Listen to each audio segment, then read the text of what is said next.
De nuevo con usted, con el maestro Aristóteles Ponserrate. Es una pena que Charbón no tenga energía eléctrica en su sector y además no tiene inversor. Yo tampoco tengo inversor, que si aquí hay un apagón, yo estoy fuera del espacio enseguida.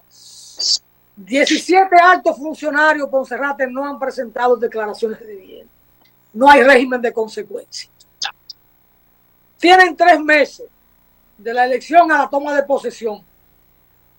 Díganle claro, si usted no hace la declaración jurada que corresponde por ley, usted no se juramenta.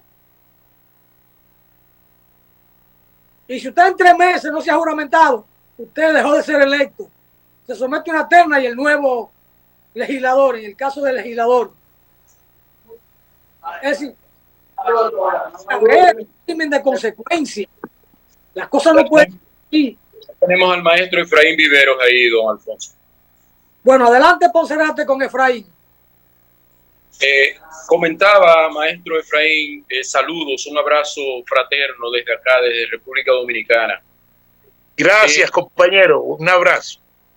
Conversaba con Alfonso Torres sobre la experiencia que vivió México ahora con el problema de la corrupción de la judicatura en los Estados Unidos mexicanos y cómo fue aprobada una reforma judicial que los jueces pueden ser electos ahora por el voto directo de los ciudadanos y las ciudadanas mexicanos. Si es una experiencia que se ve favorable de una posible aplicación en la hermana República de Colombia o tienen algunas ideas distintas a esa. Comentábamos eso, maestro Efraín. Sí, yo realmente no he podido estudiar esa propuesta de reforma, pero me huele algo democrático, debo decir, ¿no? Me parece que puede ser innovadora. Entre más vínculo haya del pueblo con las estructuras de justicia, los jurados, por ejemplo, es más probable, creo yo, que se dé justicia. Aunque para mí el problema esencial de la justicia está en las condiciones socioeconómicas que hacen que la posibilidad de pervertir a un juez, de llevarlo al prevaricato, sean más difíciles. Porque esa cuestión de la ganancia es un elemento corrosivo. Eso del enriquecimiento individual se vuelve un elemento que destruye una serie de valores éticos. Entonces, por esa preocupación, digo, hay que estudiar muy bien. Acá la reforma a la justicia nunca prospera, todas se hunden y han venido siempre de la derecha. Cuando hicimos la Constitución del 91, no logramos modificar eso porque se dio una figura que se llamó el Congresito, debido a que la constituyente se citó por muy breve tiempo y quedaron pues una serie de cosas por resolver. Y se nombró una comisión legislativa que llamamos Congresito, y ella lo que hizo fue homologar cosas complejas como el Estatuto de Seguridad de Turbay, por ejemplo, que dan engendro la justicia sin rostro. Yo fui víctima de la justicia sin rostro. Fui procesado como preso político por la justicia sin rostro. Nunca conocí al fiscal, nunca conocí al juez, nunca conocí los testigos, no pude recusar a nadie. Era una cosa kafkiana, completamente tenebrosa. Y eso se dio al amparo de la Constitución del 91, la justicia sin rostro. Yo fui procesado en el 94 y la Constitución arrancó en el 91.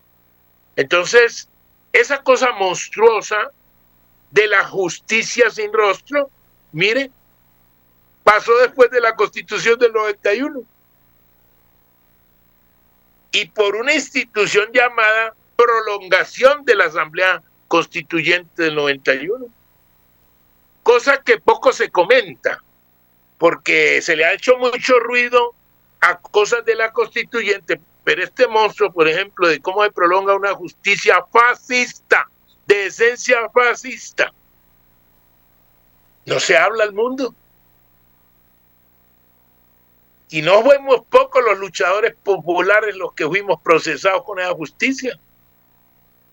Y el Estatuto de Seguridad de Turbay es un monumento, pues, al concepto fascista de la justicia.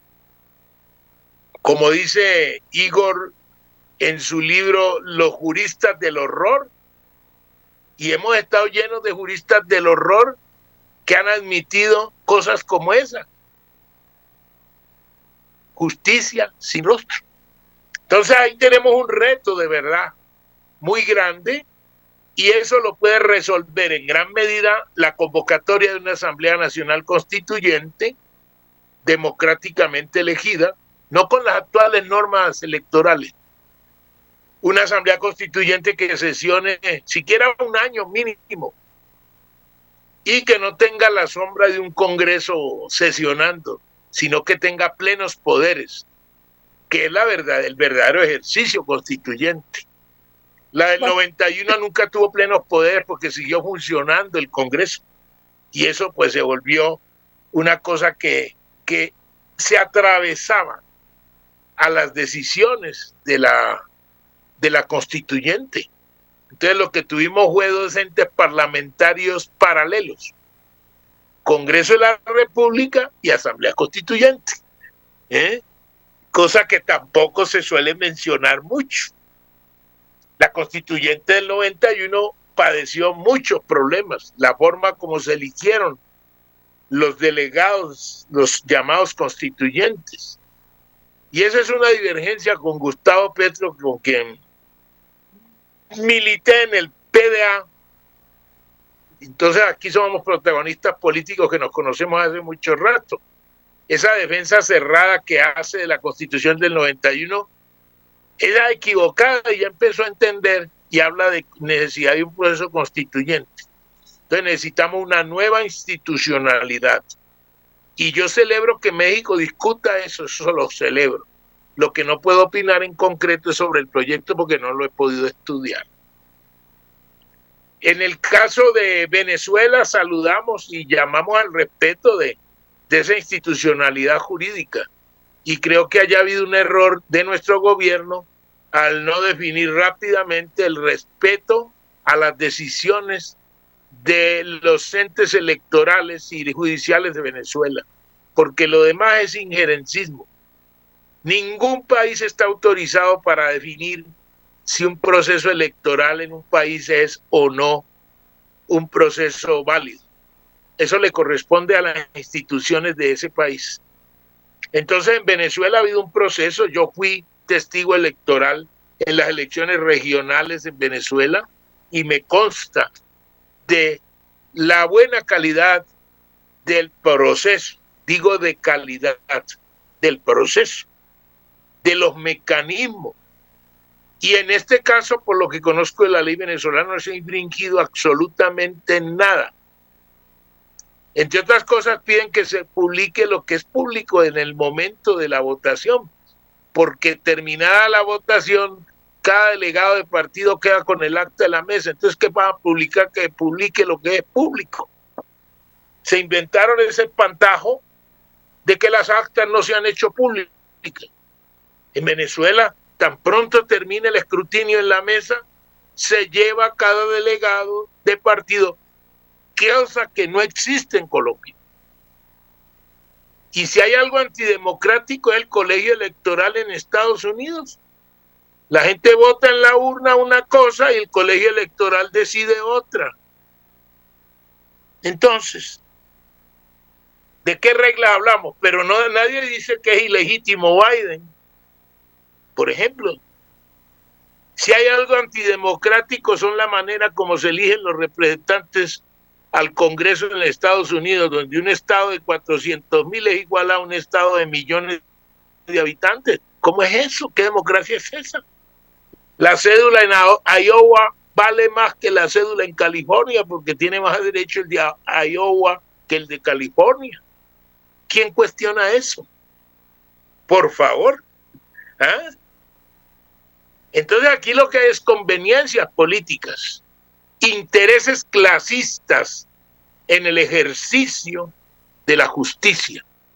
porque la voluntad del capitalista la vuelven derecho, la vuelven ley y la acomodan a las condiciones de la economía en cada momento. Mira el show que hay en Estados Unidos con el proceso judicial a Donald Trump. Un show. En un estado lo condenan, pero en otro no. Y resulta que el hombre es que es honrado. Pero entonces, ¿por qué lo condenaron en un estado y en otro no? Eso es una cosa que realmente no tiene presentación. Pero se creen con autoridad de decir si en Venezuela hubo o no unas elecciones válidas. Yo pienso que el otro aspecto es que solo se considera válido el respaldo de los estados de Occidente, porque los estados que han apoyado a Rusia están las BRICS, digo, a Venezuela están los BRICS, y los BRICS no son cualquier estado de poca monta. La India es casi un continente, China son miles de millones, Rusia es una gran potencia y un gran número de habitantes. Son estados que han apoyado el resultado electoral en Venezuela, pero no los mencionan, ¿no? Solo cuenta la Unión Europea y Estados Unidos y algunos satélites de acá de América Latina. Entonces yo lamento que en eso Petro no haya tomado una decisión rápida y que haya dado pisadas injerencistas en Venezuela.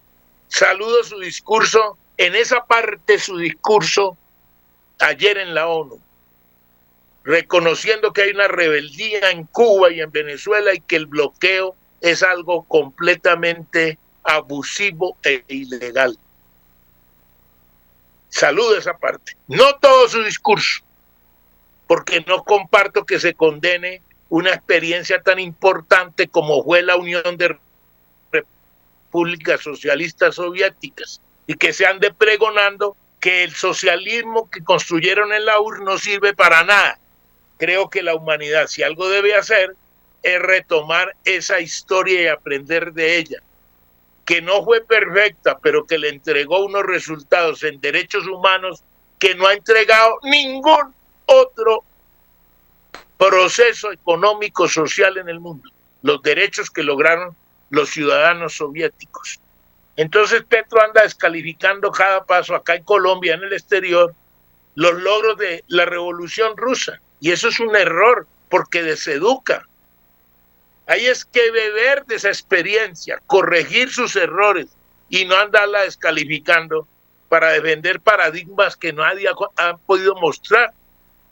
Esa es una dificultad que tenemos algunos sectores con el llamado progresismo, porque pretende innovar y nos terminan saliendo figuras como Boric, que condena como dictador a una persona que no es de mi ideología política, que no es de mi cuerda política, pero que ha tenido la valentía de mantener una presencia de Venezuela con toda dignidad frente a la agresión del bloqueo, que por cierto dejó planteado Barack Obama.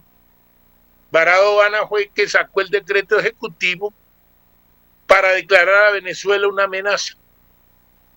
Y fue premio Nobel de Paz y declaró fue la guerra y no acabó ninguna guerra, pero es premio Nobel de Paz, por ejemplo. Ese es el mundo contradictorio que vivimos, donde los dueños de los monopolios han ido imponiendo líneas fascistas de trabajo político. Y ese encuentro que hizo Caracas hace pocas semanas contra el fascismo, el neofascismo y expresiones políticas similares, ha entregado nuevas luces a todos los luchadores por la democracia en materia de los peligros que tiene hoy el mundo. Porque ¿qué es Netanyahu? ¿Qué es el sionismo? Expresiones fascistas. La tierra arrasada que vive el mundo, ya no solo en Gaza, sino hoy en el Líbano, argumentando el combate a Hamas y a Hezbollah, es una atrocidad inenarrable. Hasta Hitler yo creo que se sonrojaría de ver la barbaridad que se está dando allí. Guernica se queda pequeña frente a lo que está pasando en Gaza, frente a lo que está pasando hoy en el Líbano. Entonces esas atrocidades están alimentadas por la OTAN. Por eso nosotros decimos que el gobierno Petro debe sacar a Colombia de la OTAN, porque Santos metió a Colombia en la OTAN y nuestro océano Pacífico ha sido escenario de ejercicios militares de la OTAN, comandados por la general Richardson, Laura Richardson. ¿Nosotros por qué tenemos que estar en eso? ¿Por qué tenemos que cumplir órdenes de apoyo a la guerra que se da en Ucrania? ¿Por qué tenemos que apoyar eso? Entonces yo espero que mi gobierno, haciendo gala de honrar la palabra que ha pronunciado la ONU, nos saque a Colombia de la OTAN. Que ese paso lo debe dar Petro. Y que se apresure a hacerle el reconocimiento público a la elección de Maduro. Y no dé más pasos que hablan espacio al injerencismo. Inadmisible injerencismo. Esas son como las consideraciones sobre este tema que me ha dejado planteado nuestro compañero periodista. Muchas gracias, Efraín. Finalmente, además de un saludo de Juan Francisco de la Rosa, él deja una interrogante. De alguna manera la ha respondido con esta última intervención, pero de todas maneras la planteo. Él pregunta a Efraín, ¿cómo influye la política imperial de Estados Unidos en la lucha interna de los colombianos? Seguimos siendo un satélite de Estados Unidos. El gobierno de Petro acaba de autorizar una base militar en Gorgona. Estamos en la lucha desde la COP16 divergente para que se respete ese santuario de la naturaleza y se acabe esa base militar en la isla Gorgona. Y ganamos una acción de tutela presentada por el doctor Palau para que se consulte a las comunidades afrodescendientes de la costa pacífica del Andén Pacífico Sur, departamentos de Cauca y Nariño, a fin de que ellas puedan tener el respeto a su derecho en el territorio, porque es que el territorio no solo es la parte de tierra firme, la parte de las millas marinas de soberanía territorial también son parte del territorio afrodescendiente del Pacífico. No es que van a disponer de las millas marinas de soberanía como quieran, no, eso es parte del territorio de nuestros pueblos. Entonces, tenemos esa dificultad. Dependemos del Fondo Monetario Internacional. Aquí estamos en este momento en un debate de una puja muy grave en materia fiscal y todo gira porque el pago y los intereses y la amortización de la deuda se copa cerca de la tercera parte del presupuesto nacional y algunos pensamos que debe renegociarse esa deuda y ver qué parte de esa deuda es completamente ilegítima, pero que se renegocie la deuda para que nos entren recursos frescos y poder invertir en desarrollo económico y en gasto social. Pero el gobierno insiste en medidas de tributarias y creo que mi gobierno en eso está muy equivocado, especialmente el ministro Bonilla, que es muy alcabalero y no anda viendo sino cómo poner nuevos impuestos. Ese ministro Bonilla no nos sirve. Y en vez de ayudar a Petro, le está haciendo es cometer errores como que llevaron al paro camionero, por ejemplo, porque se pretendió un alza de combustibles de 6,000 pesos por galón y terminó, gracias a la lucha popular, en solo aumento de 800 pesos. Eso es un gran logro. ¿Y a qué? ¿A título de qué? Que en Colombia no tenemos precio interno, sino que las multinacionales nos pusieron a pagar el petróleo propio a precio internacional. Entonces la carga de las refinerías de Barranca Bermeja y de Cartagena pagan el petróleo sacado de nuestro subsuelo a precio internacional. Esas son cosas de medidas ejecutivas, eso necesita ir al Congreso. Y yo espero que estos 2 años que le van quedando al gobierno se usen para radicalizar medidas en el sentido democrático que nos dejen más autonomía como país. Entonces la injerencia de los Estados Unidos en Colombia es gigante. Monitoreo económico con Fondo Monetario Internacional, dependencia en materia militar de la OTAN y del Comando Sur que la ejecuta acá.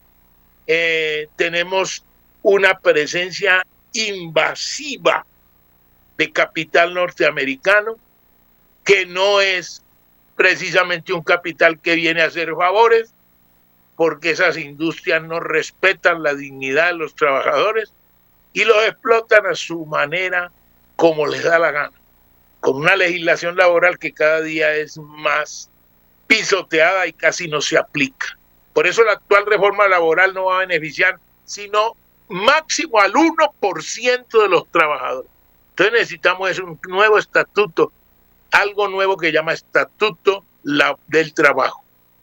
Entonces esa reforma laboral que están dando aquí no emociona a los trabajadores informales porque a ellos no los toca y la mayoría de nuestro país está bajo la informalidad.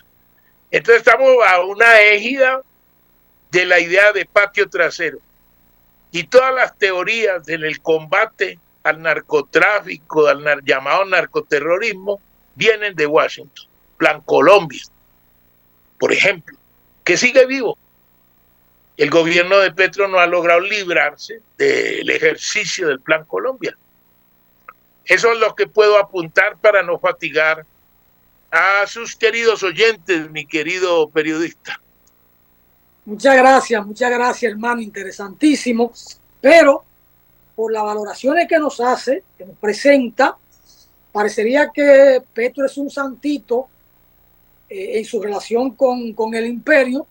Entonces no se explicaría por qué quieren matarlo o por qué quieren darle un golpe. En esas tesituras Petro le es conveniente al imperio, porque al tiempo que se presenta una cara democrática en Venezuela, no afecta a los intereses particulares del imperio, si hasta le permite una base militar y continúa con Colombia en la OTAN. Uno pensaría cosas como esa, siendo hereje como soy yo, ¿verdad?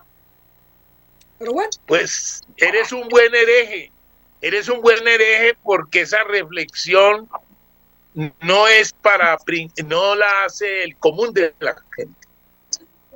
Es decir, los gobiernos progresistas en América Latina, los llamados gobiernos alternativos, no han logrado ser gobiernos realmente en su totalidad ruptura con el imperio. Eso lo logra Chávez en Venezuela. Lo logró Chávez en Venezuela, romper con el imperio. ¿No? Hay cosas que hay que mirar de Bolivia, que lamento mucho el MAS como partido único y está enfrentado internamente en el pleito Arce-Evo. Pero ahí hay cosas por resolver, muy grandes. Pero avanzó mucho Bolivia en autonomía como nación. En el caso de Ecuador, muy complejo también. Hasta dónde Correa logra avanzar en ese plano, ¿no? Y yo a Brasil no lo veo con muchas autonomías, porque en Brasil las cosas han sido diferentes. Muy distinto al caso de Nicaragua, que tuvo una revolución, al caso de Cuba, que tuvo una revolución. Y yo creo que en Venezuela, pues, el hecho de que hayan logrado llevar a Chávez luego de que fue tumbado en un golpe, ha sido una verdadera revolución bolivariana. Ese día que tumbaron a Carmón Estanca y vuelven a poner al coronel Hugo Chávez Frías. Entonces, en México tampoco podemos decir que las decisiones de Andrés Manuel López Obrador rompieron con el imperio. Yo digo que hay cosas de soberanía importantes, pero la ruptura no es una situación que se pueda plantear completa en México con Andrés Manuel López. Y ahora llega la Sheinbaum y no se ha saltado a cosas nuevas en programa. Entonces sí tenemos unas limitaciones. Los llamados gobiernos alternativos pisan como con pies de plomo sobre huevos. Y entonces para mantenerse, mantienen unas concesiones, hacen unos acuerdos que al final se puede algunas cosas gatopardianas, ¿no? Cambia todo para que todo siga igual. Y ese es el problema. O vamos por cambios estructurales, vamos hacia figuras imaginativas anticapitalistas, o nos mantenemos rindiéndole homenaje al dictado de Washington. Y ahora en este mundo de bloques, de potencias, del bloque occidental donde están los Estados Unidos y la Unión Europea, poniéndonos en un riesgo de una guerra mundial más complicado, porque en Venezuela está enfrentado es la disputa del patio trasero que los Estados Unidos sienten perdieron con el gobierno de Chávez y del PSV.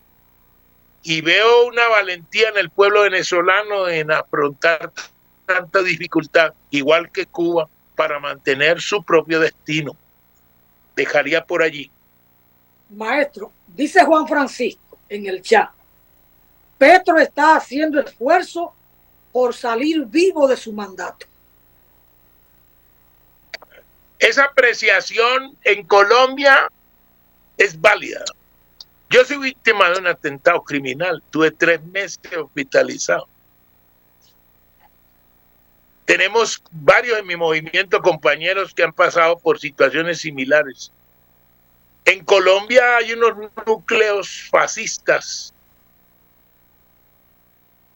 auspiciados desde el Estado en el combate a las opiniones contrarias al régimen dominante. Entonces Colombia ha sido un régimen terrorista de Estado. Y ese es un rasgo fundamental del régimen político en Colombia. Entonces aquí cualquiera que plantea una opinión diferente, claro, lo ponen en la mira y puede ser víctima de atentados contra su vida. En ese sentido, Petro no es la excepción. Como no le he sido la excepción yo, ni tantos otros, que no nos proclamamos víctimas, no porque no hayamos sufrido atentados criminales, sino porque todavía somos combatientes. Cuando uno está combatiendo con las botas puestas, no se victimiza ni se declara víctima, porque el combate exige asumir los riesgos. Y los riesgos de lucha contra el fascismo en Colombia son poner la vida en peligro, la libertad en peligro, el empleo en peligro, la familia en peligro. Así nos ha tocado como oposición. De manera que en Colombia no es una novedad que quieran matar a alguien que trata de hacer algo contra el régimen dominante. Y claro, en esa lista está Gustavo, porque a ellos les molesta cualquier idea nueva, así no sea una idea revolucionaria.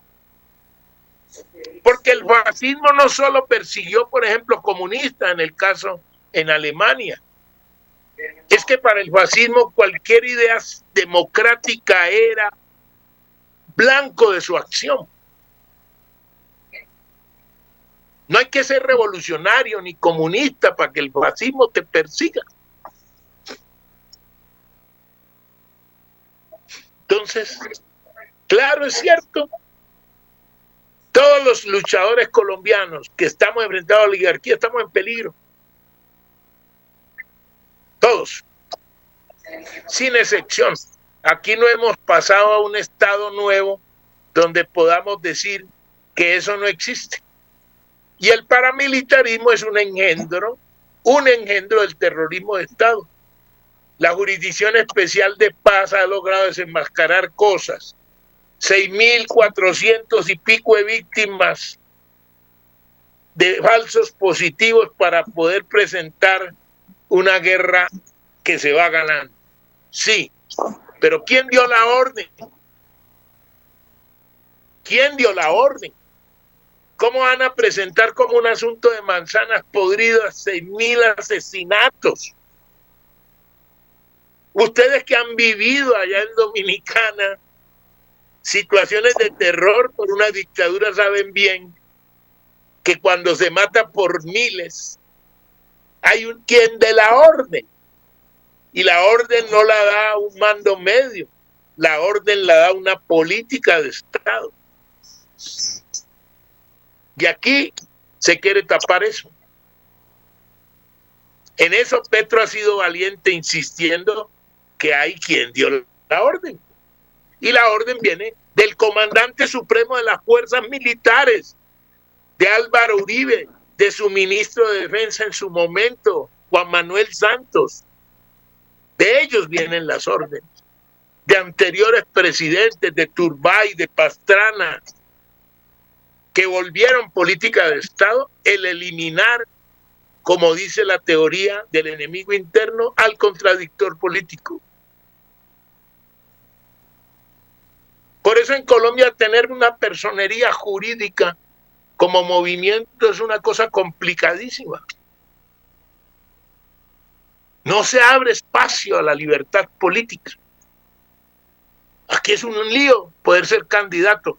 Tenemos que los empleados públicos en Colombia no pueden ser candidatos a cuerpos colegiados, ni a ningún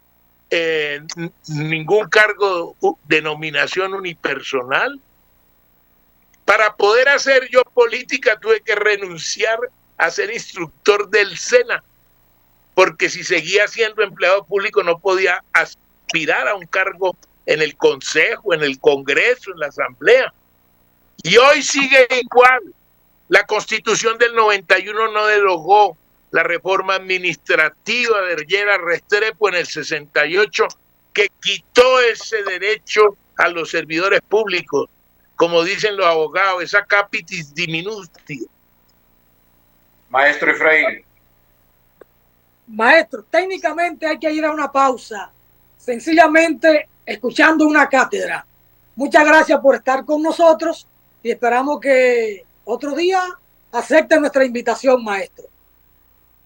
Son muy amables por esta solidaridad internacionalista que nos permite expresar estas ideas y estrechar abrazos con ustedes, valientes dominicanos que han combatido igual por la democracia como nosotros. Muchas gracias. Gracias, maestro. Pausamos. Retornamos con Ponce.